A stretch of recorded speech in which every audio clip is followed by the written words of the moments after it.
the Beyond Sleep Training podcast, a podcast dedicated to sharing real tales of how people have managed sleep in their family outside of sleep training culture. Because sleep looks different with a baby in the house, and because every family is different, there is no one-size-fits-all approach to take. I'd like to acknowledge the traditional custodians of the land on which this podcast is being recorded, the Kalkadoon people. I pay my respects to the elders of this nation and the many other nations our guests reside in from the past, present and emerging. We honour Australian Aboriginal and Torres Strait Islander people and the unique cultural and spiritual relationships to the land, water and seas, as well as their rich contributions to society, including the birthing and nurturing of children. And welcome back to the Beyond Sleep Training podcast. I'm your host, Carly Grubb, and in this week's episode, I have the wonderful Nicole Gorring joining me.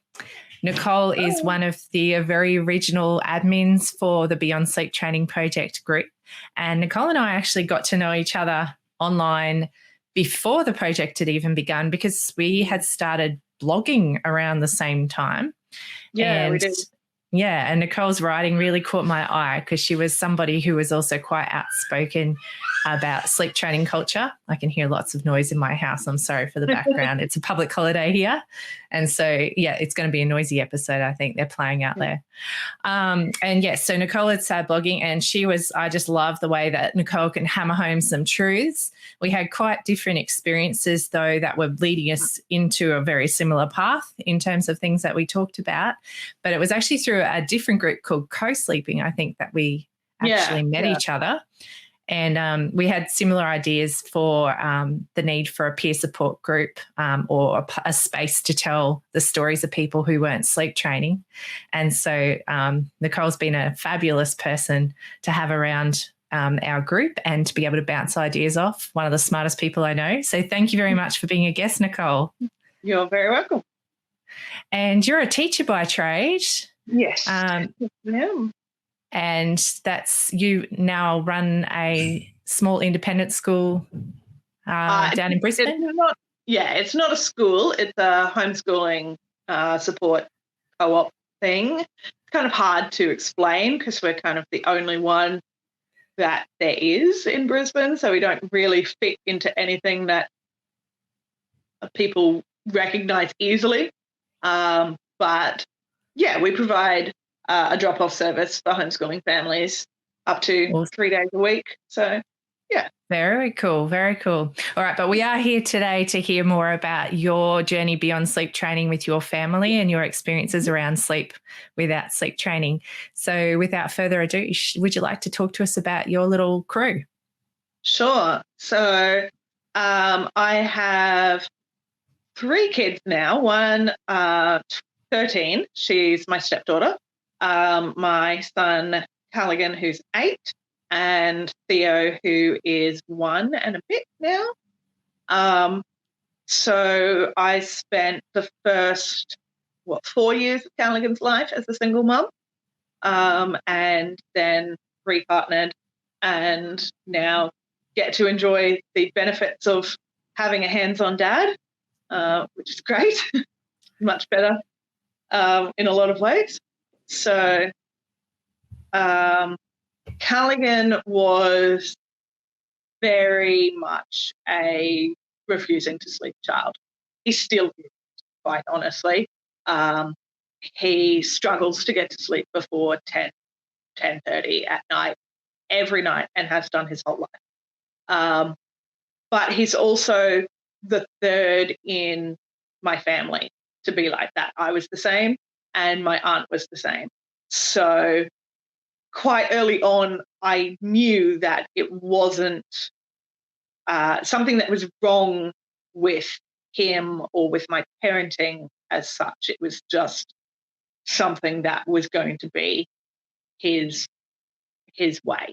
But I still got sucked into all that sleep training culture stuff. You know, I remember having books out from the library that were talking about how you needed to have a routine, and I would get this big whiteboard and I would write the routine and I would stick it out in the hallway and try and follow the routine and try and be like, okay, he has to nap at this time and he has to be awake for this amount of time and then he has to nap again at this time. And spending ages trying to get that to happen, and it just wouldn't happen.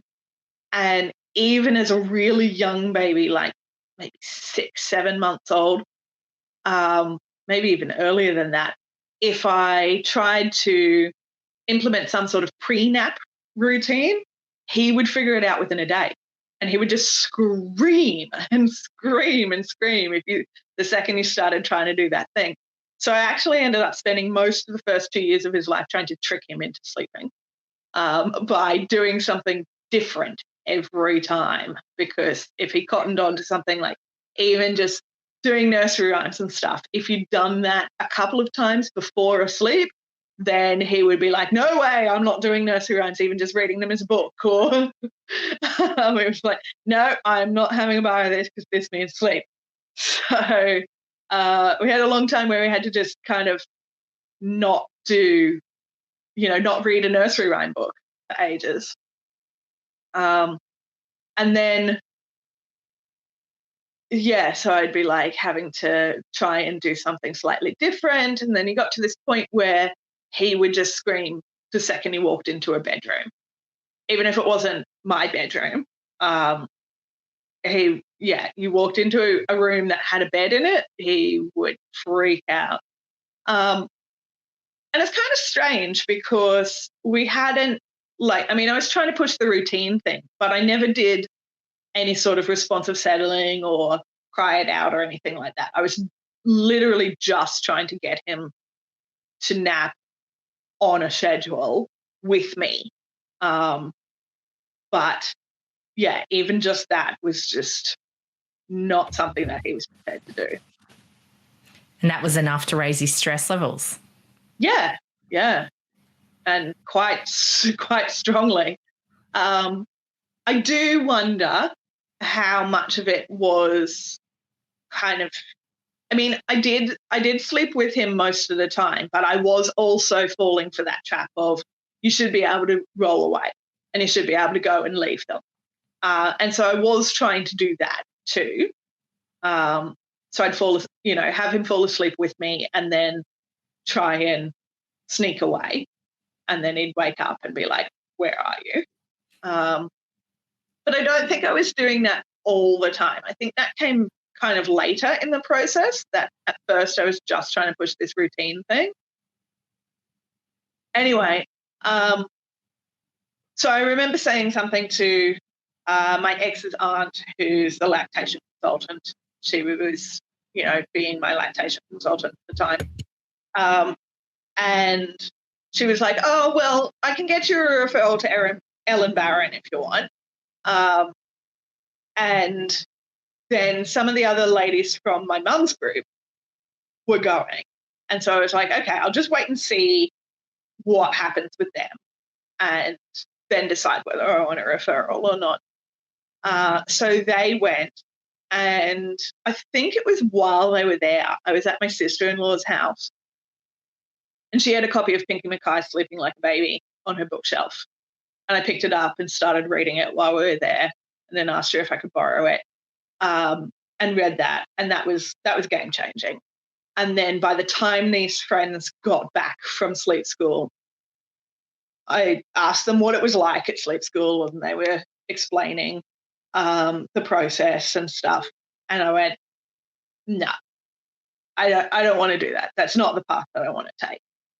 So I decided not to ask for a referral, and we just kind of pushed through and kept cuddling him and stopped trying to push through the routines and everything, and just trying to focus on making sleep a safe space. And it still took until after he was 2 before he really settled. I remember when he was about the same age as Theo is now, so about maybe 15 months to 18 months-ish, we're in Rockhampton, and we were staying in a caravan park thing, and I had been trying to rock him to sleep for a good hour at that point in time, and then he just wouldn't go to sleep. And so I'm like, okay, I'm going to chuck him in the car and take him for a drive. and drove all the way to Yeppoon, which is like 80 k's on dirt roads on this back way to get there to the beach. It mightn't have been Yeppoon, actually. It might have been just some tiny little beach town near Rockhampton. But it was like 80 k's on dirt roads at night in the dark, like 10 at night, and drove all the way there, all the way back before he fell asleep. So that was pretty intense. Just a classic night owl by the sound of him. Yeah. Was he happy while this was going on? Was he like generally happy, or was he actually really cranky and obviously tired and just couldn't get off to sleep? He was obviously tired and couldn't get off to sleep. Yeah, I think. I don't know. It's like 8 years ago now. It's a bit hard to pick, isn't it? Yeah. Especially when you've been trying for a while, because I know with my guy, it was a hard line to tell. It's like, is he actually now just frustrated and cranky with me because we've been trying to get him to sleep for so long? Or is he actually cranky and tired? It can be challenging to know. Yeah. And also because you're getting cranky as well and you're tired. And I'm like, I just want to go to sleep. So we had a lot of nights where I ended up setting up a mattress on the floor so that I could just lay there and kind of doze while he played. And he would often play until like midnight, 1 a.m. before he would end up going to sleep. But would he then sleep in longer in the morning, or was he just really a low sleep needs person? No, I do think he's somewhat low sleep needs, but he would sleep in longer in the morning. So he would sleep until 10. And these days he struggles to get to sleep before 10:30, wakes up about 7. So, it's never been an issue for school or anything because he's not hugely high sleep needs. Whereas with me, my parents tell me they had the same issue with me. They could never get me to sleep before 9 o'clock at night. And I wouldn't wake up until 10. But that was my pattern the whole of my life until, well in my adulthood, that I would struggle to wake up before 9, 10 in the morning. Uni was difficult when I had to be at dance class for 8 o'clock in the morning every day of the week. And then I was at dancing at night until 9 o'clock at night. So I didn't even get home until 10. I have to have dinner and everything and then try and get to sleep.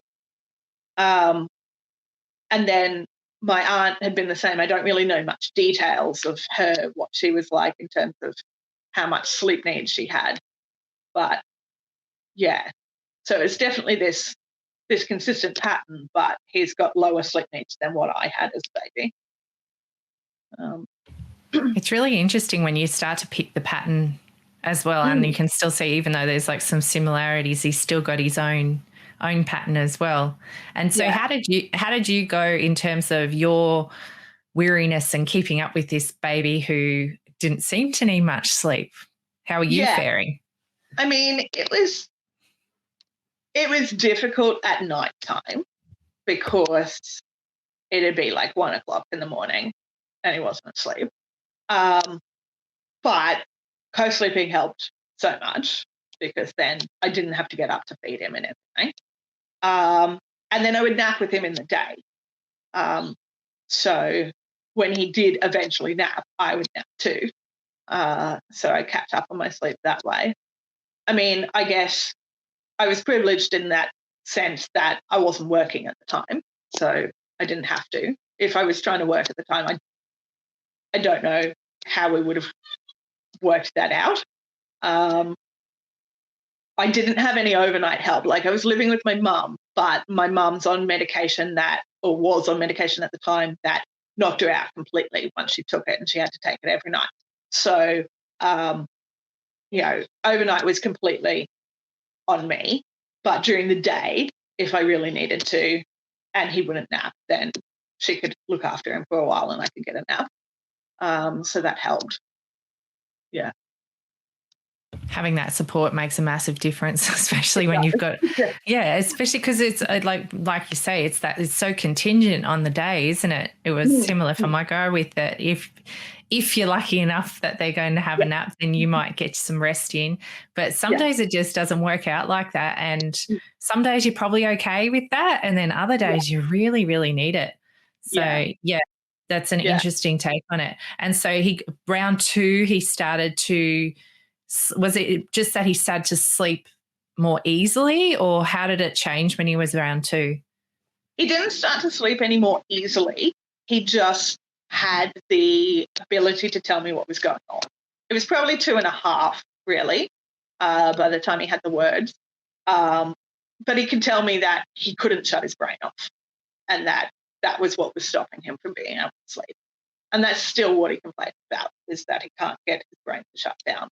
I have anxiety. He has definitely shown signs of having anxiety issues. So, yeah, I mean, I very much understood that. Once he could say that, I'm like, okay, I know exactly what that's like. These days we do meditations before bed pretty much every night. Sometimes it takes him 3 to be able to get to the point where he shuts off. But, yeah, so I think how good are guided meditations for busy brains? Yeah. We love them in our house too. They're useful. Yeah. They are useful. And I don't know about your guides. Does he need different ones, or has he got like a set that is like the ones that seem to work for him? There's one that I tend to default to as our second one if he is struggling, because it's the one that seems to work the best. But he does like to pick a different one each night, generally.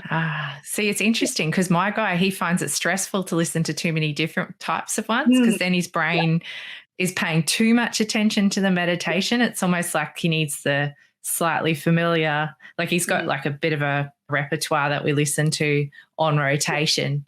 But yeah, when the new one comes on, he'll point it out. He'll be like, Mum, this one's different. And you could see he doesn't then go to sleep because he's paying attention to the meditation. Their brains, they're amazing little things, aren't they? Yeah. That's cool. Callie doesn't get too affected by that, but sometimes he does. So when we first started using them, I very much had to say to him, it's okay to fall asleep halfway through the story. You don't have to stay awake for the whole story. These ones are meant to put you to sleep. Oh, it's funny. But sometimes that actually helps. Like it's that real, like, this is actually this is the purpose of this activity, is to help you sleep. It's okay to fall asleep. Yeah. Oh, there you go. That's very interesting. And so with him, did you notice much of a difference when you welcomed your second baby then? In terms of his sleep, no. No. He was older by then? Yeah, I mean, he was 7 when Theo was born, so wasn't a huge amount of, and he still sleeps with us. So we have a king bed and a sidecar with baby in the sidecar, and then Callaghan on the opposite side of the bed. And yeah, I mean, I don't think Theo threw out his sleep at all. Jealousy issues, yes, but certainly an adjustment. Yes, certainly an adjustment.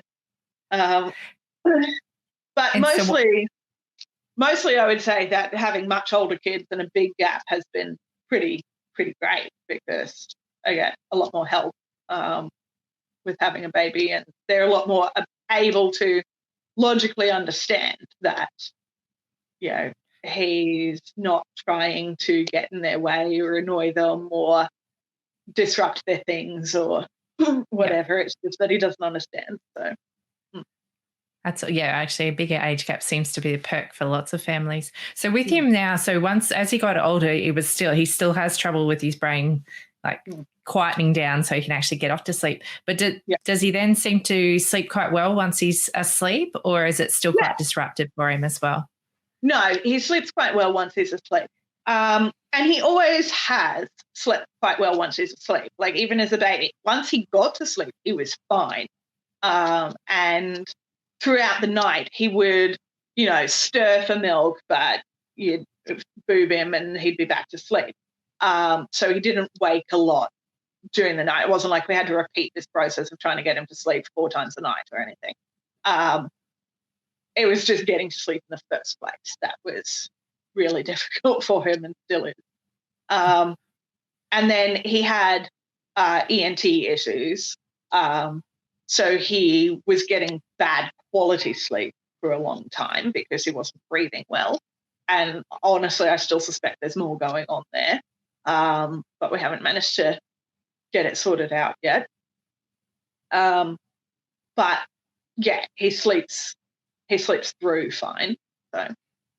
So when with his ENT issues, what were the signs for you that you knew that there was something not great with his sleep quality?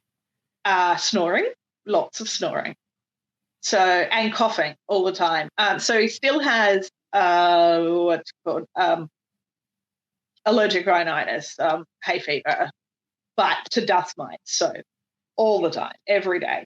And at the moment, we've been trying just having antihistamines daily to see if that helps. And I think it is slightly helping his sleep quality, but it's not helping enough with the sneezing. But so when he was maybe, I don't know, 7, 8 months old, he got sick and then had a cough for months and months and months. And then that developed into snoring and then was snoring ever since then. And we eventually managed to find somebody to take it seriously enough and get his adenoids and turbinates and tongue tie fixed when he was 4. And that helped a lot. Like, he doesn't snore anymore unless he's really sick.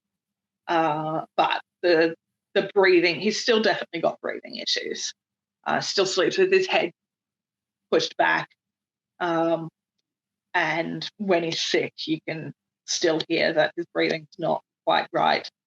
So yeah, that was the biggest obvious factor was the snoring and the head tilting back. And then the ENT, so getting those things done definitely made a difference, but there still seems like there's way to go. Be interesting to know, like, further investigation, what it ends up showing too. So once he was getting that better quality sleep, could you see a difference in him by day? That's a good question. I don't remember. Not sure. Yeah. It was just obvious overnight. He wasn't so disrupted in his sleep. Yeah. Fantastic. Well, at least he eventually got the help that he needed. It sounds like quite a long period, though, between the snoring beginning and actually getting treatment for it. Was that just delays through the system? It was a combination of things. So to begin with, I didn't know that it was a problem. So there was a couple of years where I didn't know that it was a major red flag and needed investigation. And then it was trying to get a referral for the system. So we spent a year and a half on the wait list for the public hospital. Went to the public hospital. I really did not like the ENT at the public hospital. So then we ended up going private and got a second opinion, and then went back to the public hospital with that second opinion to see if we could get treatment through the public hospital. And he was very dismissive and like, tongue ties aren't a thing and he needs his tonsils out, even though the private ENT was like, his tonsils are normal size. Like, why would we take them out? It's not going to do anything. And then, wasn't going to do anything with his turbinates and was like, okay, yeah, I guess maybe that might help. And just was very dismissive and condescending and wouldn't answer my questions. And so we ended up going private and getting it done there. And so that was a financial thing of having to have the money because we didn't have private health at the time. And then he settled, like he came up really good. He wasn't snoring and stuff for ages. And then our neighbours started building their new house and he started snoring again when all the building work was being done. Oh, all the dust and stuff being kicked up. Yeah. So we went back to the private ENT for a check just to make sure that there wasn't anything that, needed reassessment or whatever. That was fine. And they were like, look, it's probably allergy stuff. You'll need to get allergy assessment. And so I got him an allergy assessment just at the GP with the skin prick test. And that showed up dust mite. but nothing else. And then just like through looking on, various research and stuff and finding out more about how a lot of the time ENT issues present as kind of hyperactivity, and how much it impacts their brains to not be able to breathe properly overnight and whatever. It was like, okay, I really think I need deeper investigation. And so we started the process of going to private allergy to get more tests done. But they still came back with just dust mites. And they were like, look, we can do desensitization, but it's going to be a 5-year thing of having to do injections every month. So, yeah. Wow. Yeah. That's intense. Yeah, 5 to 7 years of an injection every month. Like, it's insane. Wow. So they recommended that we just try doing antihistamines daily to begin with and see how that goes. So we've been doing that for maybe 2 months now. And has that helped at all? I do think it's helping his sleep quality overnight. Like he had started, so at Christmas, he'd developed these really big bags under his eyes. And that was really what prompted me to go and get allergy testing done again.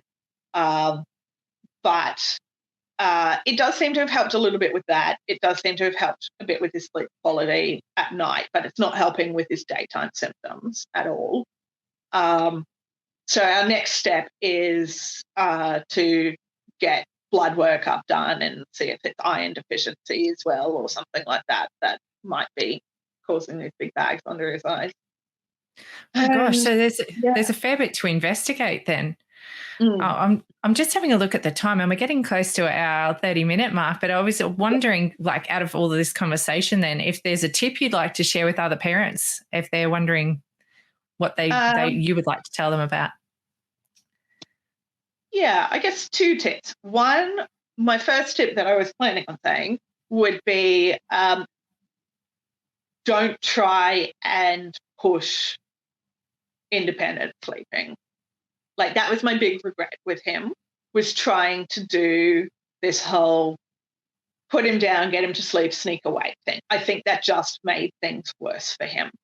And it's something that I haven't done with Theo. And yet I can actually step away and go, and he will be okay. So, I mean, if your kid is fairly chill, then you can probably get away with it. But if you've got a kid who's showing signs of anxiousness around sleep, don't try and push it because it's just going to backfire. And it did backfire for me for a long time. And then my other thing would be, just based on what we were talking about just now, snoring is not normal. Get it investigated. So, I'm going to back that one 100% also. We've had that in our house and there is enough information now about sleep disordered breathing that we know that it isn't normal. Outside of a short period of time when they've been sick, snoring is not normal. As same with noisy breathing, that goes with gasping, all of those things, head tilted back. All of those signs are worthy of being investigated, preferably by an ENT who's an airways specialist as well would be an ideal person to be able to go see. And like Nicole, if you see somebody who doesn't actually the information they're giving you or the opinion they're giving you doesn't sit right, it's okay to seek a second opinion. Yeah. Because sometimes that's what it takes. Not all specialists are created equal, and sometimes it does. It takes a couple of goes to hit someone who's actually on the money with your particular situation. So thanks for those tips, Nicole, and thanks for your time today. It's been fantastic. But I feel like we only just got the first part of your story. Would you be able to come back for another episode with us? Yeah, we can do that. Awesome. All right. Well, thank you so much for your time today, though. It's been wonderful chatting, and I'm looking forward to hearing the next part of your story. Thank you. Bye. I really hope you enjoyed the podcast today. The information we discussed was just that, information only. It is not specific advice. If you take any action following something you've heard from our show today, it is important to make sure you get professional advice about your unique situation before you proceed. Whether that advice be legal, financial, accounting, medical, or any other advice. Please reach out to me if you do have any questions or if there's a topic you'd really like us to be covering. And if you know somebody who'd really benefit from listening to our podcast, please be sure to pass our name along.